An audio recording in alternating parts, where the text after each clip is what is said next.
आप सभी को जय मसीह की। आज परमेश्वर के वचन में आप सभी का स्वागत है। परमेश्वर पिता आज अपने वचनों के द्वारा आप सबको बहुत ऐसे आशीष को दे, अपने वचनों के द्वारा बोले और बातचीत करें। क्या आपको भी कभी कभी ऐसा लगता है कि लोग मेरे प्रेम के बदले में मेरी बुराई को कर रहे हैं, और जब हम भलाई को करते वो मेरी भलाइयों को नहीं समझ रहे, और ऐसा क्यों होता है? आज परमेश्वर अपने वचनों के द्वारा ये आपसे बताना चाहता है कि लोग क्यों कर हमारे साथ ऐसा व्यवहार करते हैं, और क्यों कर लोग मेरे भलाई को नहीं समझ सकते, जबकि हम परमेश्वर के लोग हैं और हम किसी के साथ बुरा नहीं करते, और हम सोचते हैं कि हर समय जितना हो सके हम लोगों के साथ भलाई करें, लोगों से प्रेम करें। परंतु हम जब अपेक्षा करते हैं कि हम प्रेम पाए, हम लोगों के साथ वैसा व्यवहार पाए, लेकिन उसके बदले हम आगे चल कर देखते हैं कि लोग हमसे बैर करते हैं, लोग हमसे नफरत करते हैं।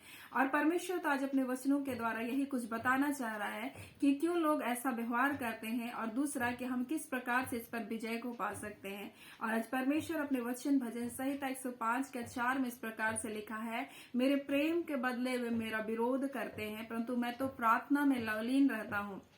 उन्होंने भलाई के बदले में बुराई की और मेरे प्रेम के बदले में मुझसे बैर किया। और सचमुच आज हमें भी भजनकार दाऊद के जैसा अपने जीवन में कई बार हम ऐसा महसूस करते हैं कि कई बार हम हमारे भलाई के बदले में क्या कर रहे हैं, मेरा विरोध को कर रहे हैं। और यही बात तो हमें यूहन्ना 15:18-19 में इस प्रकार से लिखा है, यदि संसार तुमसे बैर रखता है तो तुम जानते हो कि उसने तुमसे पहले मुझसे भी बैर रखा। यदि तुम संसार के होते तो संसार अपनों से प्रेम रखता, परंतु इस तुम संसार के नहीं हो, वरन मैं तुम्हें संसार से चुन लिया है, इसलिए संसार तुमसे बैर रखता है। और यही बात तो परमेश्वर ने हमसे कहा आज अपने वचनों के द्वारा कि जब तुम संसार से तुम चुन लिए गए हो, इसलिए संसार तुमसे क्या करता है, विरोध करता है। यानी जब परमेश्वर ने आपका चुनाव किया है, उस चुनाव के कारण पर शत्रु क्या करता है, आपसे बैर करता है। वो आपके अभिषेक को क्या करता है, वो अभिषेक से वो क्या करता है, डरता है। और वो क्या करता है, जैसे हम लोग दाऊद को जैसे अभिषेक किया गया था, और उसने 17 साल में, हम लोग 17 साल की उम्र में उसका अभिषेक किया गया था, और उसने गोलियत को मारा। जब वो लड़का ही था उसने गोलियत को मारा। और साउल के अंदर दुष्ट आत्मा था, और वो दाऊद से नफरत करता था, दाऊद से जलन को रखता था और उसको मार डालना चाह रहा था। जबकि हम ये जानते हैं कि इस्राएल का पहला राजा साउल था, लेकिन साउल के अंदर जो दुष्ट आत्मा थी वो दाऊद के अभिषेक से क्या करता था, जलन को रखता था। हम लोग यूसुफ के बारे में देखते हैं, यूसुफ एक स्वप्नदर्शी था, और जब वो अपने भाइयों का हालचाल याकूब के कहने पर पूछने आ रहा था, तब उसके भाई क्या बोले, देखो वो स्वप्नदर्शी आ रहा है, बोलता है क्यों ना हम इसे मार डाले, बोलता है तब हम जाकर के देखेंगे आगे इसके स्वप्न का क्या फल होगा। और उन्होंने उसके भाई को क्या क्या अंधे कुएं में डाल दिया, और वो ये देखना चाहते थे कि उसके स्वप्न का हाल क्या होगा। ऐसे ही परमेश्वर का वचन हमसे आज कहना चाहता है, जब संसार आपसे बैर रखता है, संसार आपसे नफरत कर रहा है, आपकी भलाई को वो नहीं समझ रहा, वो आपसे बैर कर रहा है, तो आप क्या करो, इस बात के लिए दुखी नहीं हो, लेकिन भजनकार दाऊद जैसा बोलता है, मैं तो बोलता है प्रार्थना करने में लवलीन रहता हूं, बोलता है मैं प्रार्थना करता रहता हूं। और यही बात हम लोग देखेंगे 2 सामुएल 5:17 में हम लोग एक विजय के बारे में देखेंगे। और यहाँ लिखा है उसका 5:17 में, जब पलिस्ती ने यह सुना कि इजराइल के राजा होने के लिए दाऊद का अभिषेक हुआ है, तब सब पलिस्ती दाऊद की खोज में निकले, और यह सुनकर दाऊद गढ़ में चला गया, बोलता है। और यहाँ ये क्या सुनकर के पलिस्ती आए, ये सुन करके आए कि राजा होने के लिए दाऊद का क्या किया गया, अभिषेक हो गया। जब भी लोग ये जानेंगे कि परमेश्वर ने आपको अपनी महिमा के लिए चुना है, जब लोग देखेंगे कि ये परमेश्वर के लोग हैं, तो लोग आपसे क्या करेंगे, लड़ना चाहेंगे, लोग आपसे नफरत करना चाहेंगे। ये आपसे शारीरिक रूप से नहीं लड़ रही, ये आत्मिक एक लड़ाई है। उसके अंदर का दुष्ट शक्ति वो आपसे क्या कर रहा है, लड़ रहा है, ताकि आप निराश और हताश हो जाए।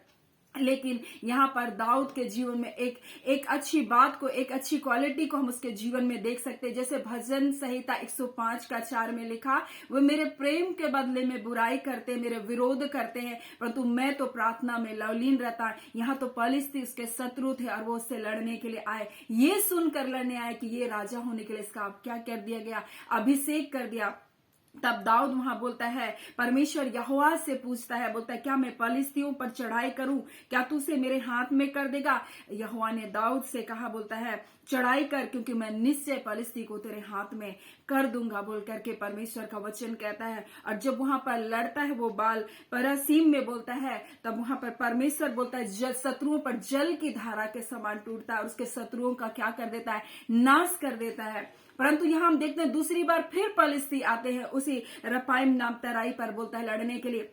और ऐसे ही जब आप परमेश्वर के चुने हुए लोग हैं, आपको चारों तरफ से लोग घेरेंगे, चारों तरफ से लोगों के शब्द आपको तोड़ेंगे, लोगों की बातें आपको तोड़ेगी, परिस्थितियां आपको तोड़ेगी, हर संकट आपको तोड़ेगा। कारण क्या है, आप ये बात को जानकर रखिए, आप अभिषिक्त लोग हैं। आप परमेश्वर ने आपको इस संसार में से चुन लिया, इसीलिए ये दुख, ये संकट, ये परेशानी आ रहा है। लेकिन हम दाऊद की तरह क्या करने वाले हो सके, प्रार्थना करने वाले हो सके, क्योंकि उसने परमेश्वर से पूछा, परमेश्वर क्या मैं इस युद्ध को लड़ूं, बोलकर क्या परमेश्वर ने कहा जा चढ़ाई कर, बोलता है। लेकिन अगली बार जब युद्ध के लिए फिर से पलिश्ती आते हैं, तब परमेश्वर उनसे फिर वो पूछता है, बोलता है फिर से वो बोलता है, तब दाऊद ने यहोवा से पूछा कि चढ़ाई क्या मैं चढ़ाई करूं। तब परमेश्वर यहोवा उनसे कहता है चढ़ाई ना कर, बोल रहा है, परंतु पीछे से घूमकर तूत के वृक्ष के सामने से उन पर छापा मार। और जब तूत के वृक्षों की फुनगियों में से सेना की चलने की, बोलता है आहट तुझे सुनाई देगी, तब यह जानकर फुर्ती करना, बोलता है कि यहोवा पलिश्ती की सेना को मारने के लिए अभी पधारा है। और यही बात परमेश्वर आज अपने वचन के द्वारा हमें बता रहा है। हम सोचते हैं हम अपनी बुद्धि से युद्ध को लड़ेंगे, कभी परमेश्वर बोलता है युद्ध लड़, और कभी परमेश्वर बोलता भी चुप रहे। और हमको उसी समय परमेश्वर को उसी निर्देश का हमको क्या करना पड़ेगा, हमको उसका पालन करना पड़ेगा कि परमेश्वर इस समय वर्तमान में हमारे लिए क्या कह रहा है।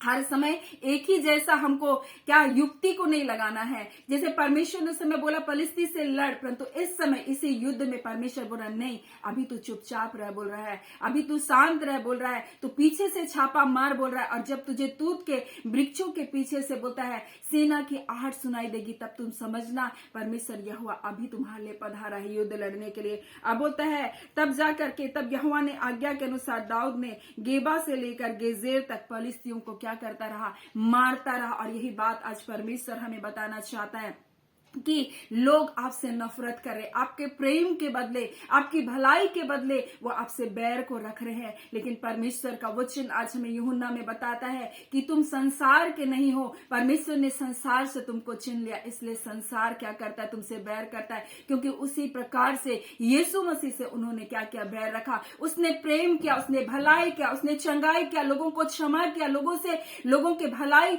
बुराई के बदले यीशु मसीह ने उनके साथ भलाई किया, क्रूस पर उनको माफी भी दिया। यही हमारा यीशु मसीह। परंतु लोगों ने आज तक उसको बुरा कहना, लोगों ने आज तक उससे नफरत करना नहीं छोड़ा। कारण क्या है?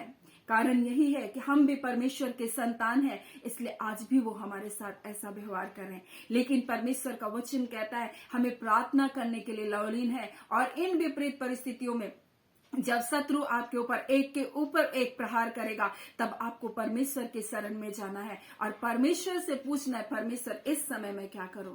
और परमेश्वर तो आपको अपनी योजना को बताएगा और परमेश्वर उस समय आपको बताएगा कि कब करना है और कब चुप रहना है। सो आज परमेश्वर अपने वचनों के द्वारा हम सबको बहुत ऐसे आशीष को दे। आमीन। आइए हम प्रार्थना करेंगे। धन्यवाद देते हैं प्यारे पिता परमेश्वर, प्रभु यीशु के नाम से प्यारे पिता हम सब मिलकर आपके पास आते हैं। प्यारे पिता आज के सुंदर दिन के लिए, आपकी दया के लिए, आपकी भलाई के लिए, आपके जय के लिए, आपके छुटकारे के लिए पिता आपका धन्यवाद करते हैं। खुदावन परमेश्वर पिता आपके बच्चे आशीषित है खुदान प्रभु जी। आपके बच्चे परमेश्वर यीशु के नाम से ब्लेस हैं खुदान प्रभु जी। आपके बच्चों के जीवन में कोई श्राप, कोई पाप का बंधन नहीं है खुदान प्रभु, क्योंकि वो आपके बच्चे हैं खुदान। आज जो दुख, आज जो क्लेश, आज जो संकट आ रहा है प्रभु जी, आज परमेश्वर आपके होने के कारण खुदान प्रभु जी, आज आपके बच्चे जो सताए जा रहे प्रभु जी, परिवारों में विरोध हो रहा है प्रभु जी, लोग परमेश्वर के बारे में बुरी बुरी बातों को कह रहे परमेश्वर, परंतु आज आपके वचन के द्वारा आप कहना चाहते प्रभु जी, हाँ खुदावन परमेश्वर मैंने तुम्हें संसार में से चुन लिया है प्रभु, इसलिए संसार के तुम नहीं हो, इसलिए संसार तुमसे बैर करता है पिता। परंतु पिता आप अपने बच्चों को कहते हैं प्रभु जी, ढांढस बांधो, मैंने संसार को जीत लिया प्रभु। आप इन परिस्थितियों के ऊपर अपने बच्चों को जय दे रहे प्रभु जी। कोई निराशा आपके बच्चों को दबा नहीं सकता प्रभु जी। खुदावन परमेश्वर, आपके बच्चे विजेता से बढ़कर जीवन को जीने के लिए बुलाए गए प्रभु। निराश हताश होकर नहीं प्रभु जी, आपकी अद्भुत शांति, आपका आनंद परमेश्वर आपके बच्चों का दृढ़ बनने पाए खुदान प्रभु।